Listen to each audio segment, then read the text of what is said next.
Tak ahoj, vítajte na kanáli For Work and Fun a v dnešnom videu sa pozrieme na nový model invertorovej zváračky Parkside. Takže poďme na to, vyskúšame a otestujeme ju.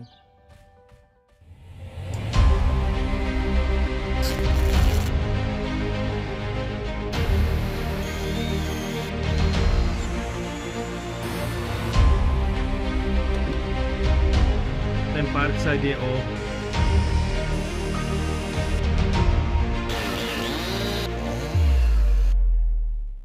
predchádzajúci model zváračky Parkside PISK 120B2, ktorý testoval kanál Borotech, niekoľkokrát sa ju snažil upgradeovať, či už otlmívku, meniť káble a rôzne iné úpravy, no ale viac z týchto recenzií od Borotecha nájdete hore v karte. No a táto zváračka sa predáva za 99 €, čo si myslím, že je na 120 amperový invertor celkom dosť, ale ak to bude zvárať slušne, tak si myslím, že tá cena môže byť priateľná. No ale poďme sa pozrieť na to, čo dokáže. Takže hneď z obalu je vidieť, že zváračka prešla dizajnovými zmenami. No a čo sa týka parametrov, je to stále 120 amperový invertor pre elektródy 1,6 a 2,5 mm, prívodový kábel 4 m, ochrana proti prehriatiu, kefa, kladívko, niekoľko elektród a je tam remienok pre jednoduchší transport. Takže poďme na to, odbalíme si ju.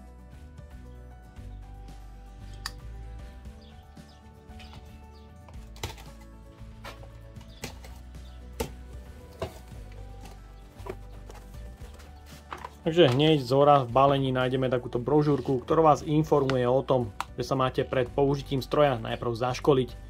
Ponúkam vám môj QR kód, nech sa páči, doskenujte. Takže hneď z vrchu tu máme dvojicu káblov, sú tu uzemňovacie kliešte, klasika, plechové a kliešte pre držanie elektródy. Údajné až do 200 A pri 20% zaťažení. Konektory sú to klasické. Máme tu remienok pre zavesenie na pleco, pre jednoduchší transport.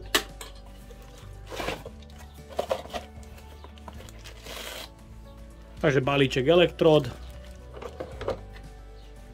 Držiak na zváraciu alebo ochranný štít, ktorý nikdy nikto nepoužije. Kefa a kladívko v jednom. No, máme tu samotnú zváračku. Sklíčko do ochrannej masky. No a samozrejme tu nájdeme aj užívateľský manuál. Komplet s prívodovým káblom, je to 2850 gramov. Ako môžete vidieť, zváračka je teda kompletne inovovaná po dizajnovej stránke. Je tu matná zelená farba, ktorá myslím, že tej zváračke celkom slúši. Môžete vidieť už predný a zadný panel je z dvoch dielov a má už plastové prvky na upevnenie madla. Taktiež z prednej strany ovládací panel má pozmenené konektory plus a mínus. Máme tu jeden encoder do 120 A, je tu kontrolka zapnutia a kontrolka preťaženia. Na čelnom paneli je taktiež mriežkovanie pre odvetranie. Taktiež je odvetranie aj z bočnej strany. A zo zadnej strany tu máme vypínač a samozrejme ventilátor. Zo spodnej strany je to takýto plný plech. Je to 120 A zváračka, ktorá má 30% zaťažovateľ pri maximálnom prúde. Znamená to, že na maxime s ňou budete môcť zvárať maximálne 3 minúty. Do úvahy sa berie 10 minútový čas a z toho 10 minútového času sa zváračka bude musieť 7 minút chladiť a 3 minúty bude môcť pracovať na 120 A. Taktiež na 85 A môže pracovať 6 minút a na 70 A by mala zvládnuť pracovať nepretržite. Takže teraz sa tej zváračke pozrieme aj do čreva.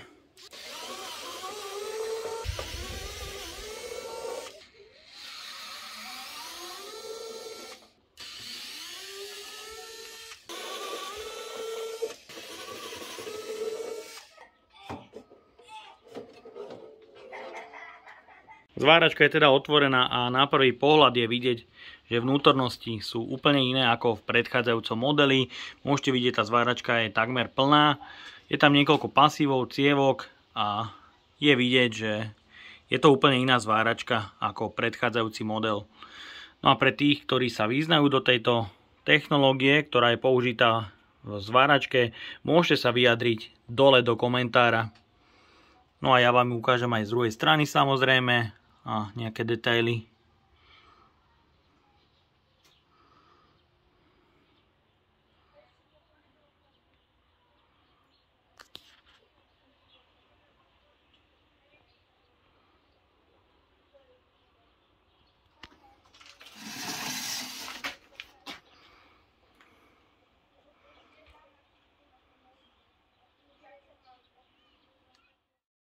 Prívodový kábel je dlhý 4 m, 3G 1,5 mm.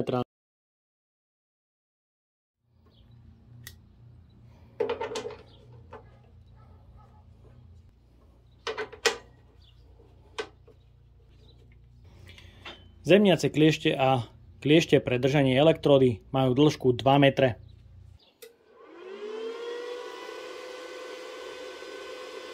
Aktívne chladenie je trošku hlučnejšie, ale myslím, že ten prietok vzduchu na chladenie je dostatočne dobrý. Ak sa zváračka vypne, má chladenie dobeh po dobu zhruba 7 sekúnd. Začíname s váraním a odskúšame si elektródu od ESABu OK48 o priemere 1,6 mm. Mám tu 2,5 EB121 a mám tu aj 3,2 EVB50. Je to výrobca pre mňa nejak veľmi neznámy, ale vyskúšame si to. Začnem 1,6 elektródov na 10 A, takže poďme na to.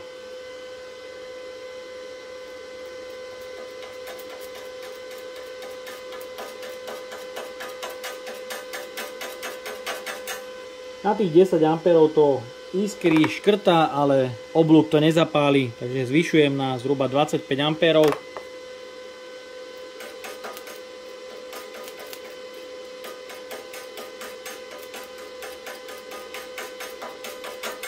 Na 25 A zaseniť, zvyšujeme na 45 A.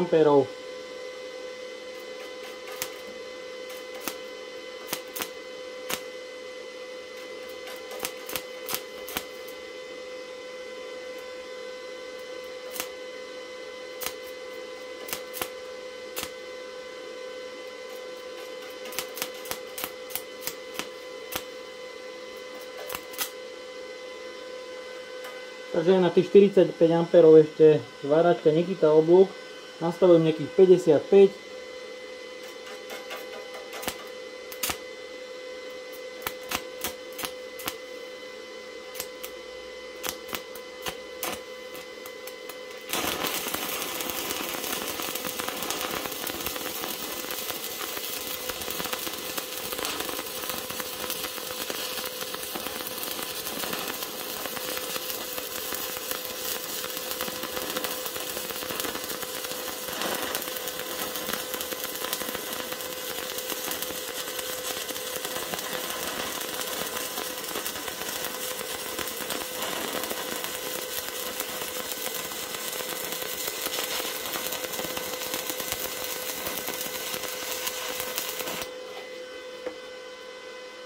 Oklepeme si strúsku.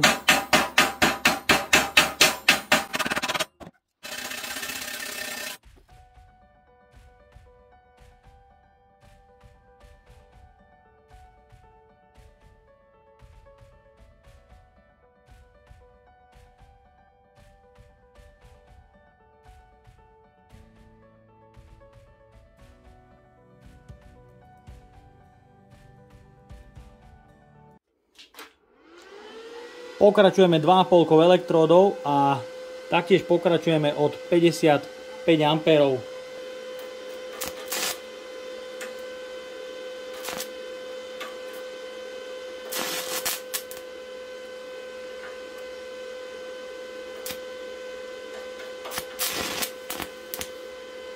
K tomu pridáme rovno na nejakých 70.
A.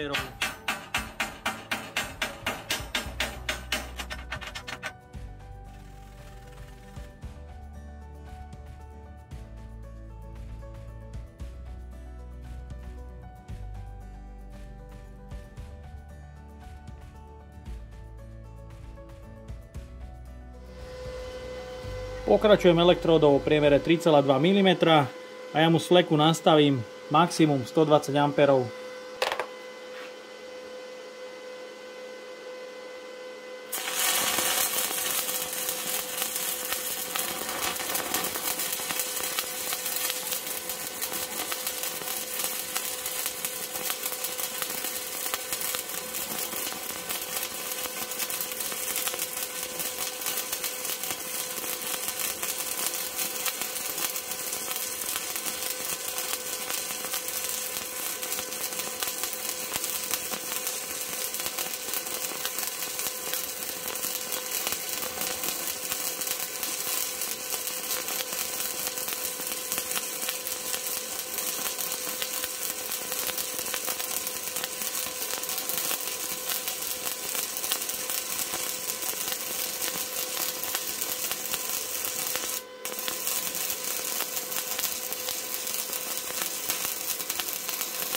Celú elektródu som spálil na tento jeden zvar, môžete vidieť, a káble sú totálne horúce, či už pri konektore alebo pri kliešťach.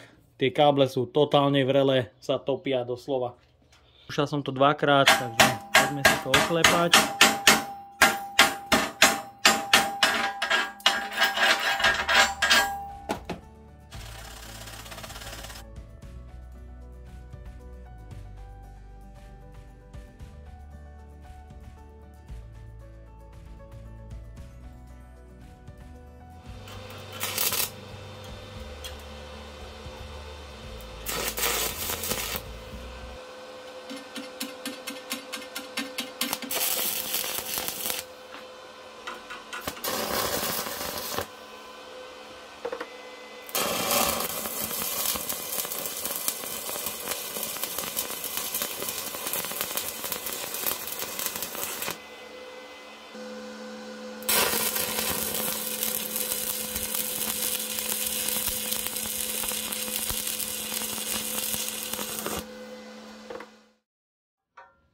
Pre zaujímavosť vyskúšame zvárať aj nerez s 2,5 mm elektródou.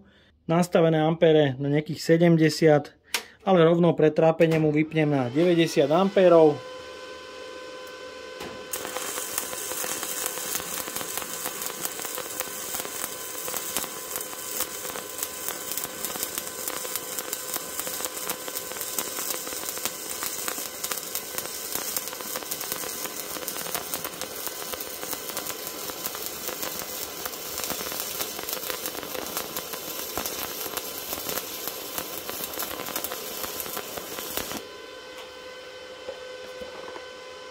Tak mohli ste vidieť, na tej nerezi sa oblúk podarilo chytiť veľmi pekne. No a oklepeme si strúsku.